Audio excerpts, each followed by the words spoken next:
ನನ್ನ ಮಗ ಯಾವಾಗಿಂದ ಕಾಲೇಜಿಗೆ ಹೊಂಟಾನಲ್ಲ ಹಳ ಮುಳ ವಿಡಿಯೋ ನೋಡಿ ಆ ರೀಲ್ಸ್ ನೋಡಿ ಬರೀ ಐಫೋನ್ ಬೇಕು, ಐಪ್ಯಾಡ್ ಬೇಕು, ಅದು ಬೇಕು, ಇದು ಬೇಕು ಅಂತ ಹೇಳಿ ತಲೆ ತಿಂತಾನೆ. ನಿಮ್ಮ ಮನ್ಯಾಗ ಏನಾರ ಟೀನೇಜರ್ಸ್ ಇದ್ರೆ ಈ 3 ಮಾತು ಅವ್ರಿಗೆ ಹೇಳೋದ್ರಿಂದ ಅವ್ರಿಗೆ ಸೋಷಿಯಲ್ ಮೀಡಿಯಾ ಪ್ರೆಷರಿಂದ ಹೊರಗೆ ಬರ್ಬೋದು. ಒಂದೇದ್ದು, ನೀನು ಆನ್ಲೈನ್ ಏನು ನೋಡ್ತೀಯಲ್ಲ ಅದೆಲ್ಲ ರಿಯಲ್ ಸ್ಟೋರಿ ಅಲ್ಲ. ಒಂದು ಯಾರೋ ಫೋಟೋ ಹಾಕ್ಯಾರ ಅಂತಂದ್ರೆ ಅದ್ರ ಹಿಂದೆ ಅವ್ರದ್ದು ಎಫರ್ಟ್ ಇರ್ತೈತಿ. ಆ ಎಫರ್ಟ್ ನಮಗೆ ಕಾಣಂಗಿಲ್ಲ. ಎರಡನೇದು, ನಮ್ಮ ಹಿರಿಯರು ಹೇಳ್ತಿದ್ರಲ್ಲ, ಸಜ್ಜನರ ಸಂಘ ಹೆಜ್ಜೆನೂ ಸವಿತಂತೆ. ಅಂದ್ರೆ ನಮ್ಮ ಸುತ್ತಲೂ ನಾವು ಒಳ್ಳೆಯವ್ರನ್ನ ಏನಾರು ಸೇರಿಸ್ಕೊಂಡ್ವಿ ಅಂತಂದ್ರೆ ನಾವು ಒಳ್ಳೆಯವ್ರು ಹಾಕೇವಿ. ಈಗಿನ ಟೈಮ್ನಾಗ ಆಜು ಬಾಜುಗೆ ಮಂದಿ ಎಲ್ಲಿರ್ತಾರೆ ರೀ, ಎಲ್ಲರೂ ಸೋಷಿಯಲ್ ಮೀಡಿಯಾದಾಗ ಇರ್ತಾರೆ. ಸೊ ಅಟ್ಲೀಸ್ಟ್ ಅಲ್ಲಿ ಅವರು ಒಳ್ಳೆಯವ್ರನ್ನ ಫಾಲೋ ಮಾಡಿದ್ರೆ ಅವ್ರು ಏನಾರ ವ್ಯಾಲ್ಯೂ ಆ್ಯಡ್ ಆಗ್ತೈತಿ. ಇದು ನನಗಂತೂ ಭಾಳ ಇಂಪ್ಲಾಯ್ ಆಗೈತಿ. ನಾನು ಒಬ್ಬರದ್ದು ರಿಯಲ್ ನೋಡಿ ಭಾಳ ಇನ್ಸ್ಪೈರ್ ಆಗಿ ನನ್ನದು ವೇ ಆಫ್ ಥಿಂಕಿಂಗನ್ನು ಚೇಂಜ್ ಮಾಡಿಕೊಂಡೆ.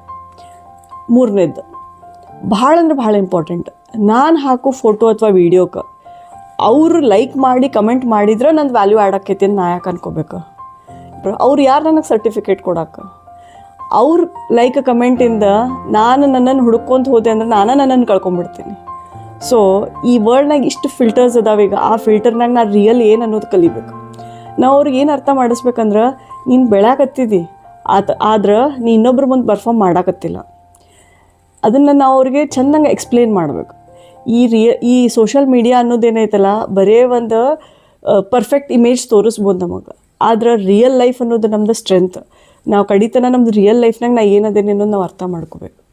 ಸೊ ಇದನ್ನು ನಾವು ಅವರಿಗೆ ಚೆಂದಂಗೆ ಎಕ್ಸ್ಪ್ಲೇನ್ ಮಾಡಿದ್ವಿ ಅಂದ್ರೆ, ಅವ್ರಿಗೆ ಅರ್ಥ ಆಯ್ತು ಅಂತಂದ್ರೆ ಡೆಫಿನೆಟ್ಲಿ ಅವ್ರು ಸೋಷಲ್ ಮೀಡಿಯಾನ ಚೆಂದಂಗೆ ಯೂಸ್ ಮಾಡ್ಕೊತಾರೆ. ಸೋಷಲ್ ಮೀಡಿಯಾ ಕೆಟ್ಟ ಅಂತ ಅನ್ನಂಗಿಲ್ಲ, ಬಟ್ ಅದನ್ನು ಯೂಸ್ ಮಾಡೋಕೆ ಗೊತ್ತಿರಬೇಕಷ್ಟೆ.